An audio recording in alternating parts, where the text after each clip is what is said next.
The Italian is probably the most popular opening suggestion for beginners.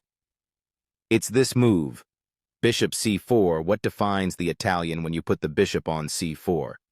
Why is the Italian so principled? Well, you're developing your bishop closest to the center possible. As you can see, you're controlling the d5 square, which is one of the 4 center squares.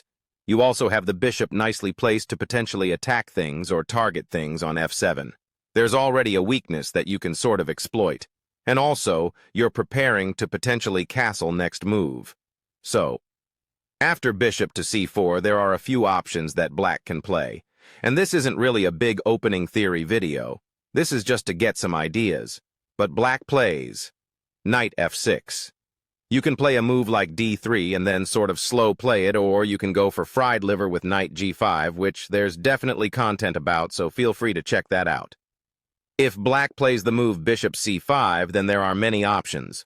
You could castle, you could play d3, you could play c3.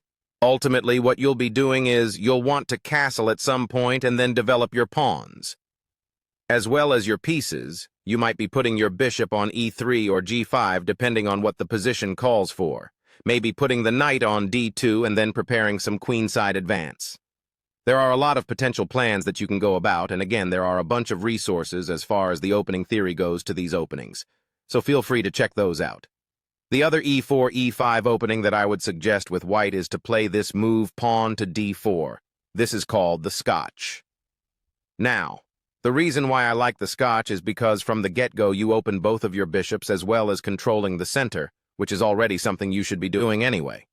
So after pawn to d4, black will normally take. If black doesn't take, then they invite you to either take the pawn on e5 or push with d5. So black takes, then we take, then the game can go several directions. Black could play bishop c5. Black could play knight f6. A position like this is very common. Maybe something like bishop b4, and then knight takes bishop d3. And you just have a very pleasant position where you have the 2 bishops. You're going to castle very soon, you have a nice pawn in the center, and you are good to go. The next opening that we will be suggesting you look into from the white side is actually not developing your knight to f3. It's developing your knight to c3. Now, knight to c3 is called the Vienna game.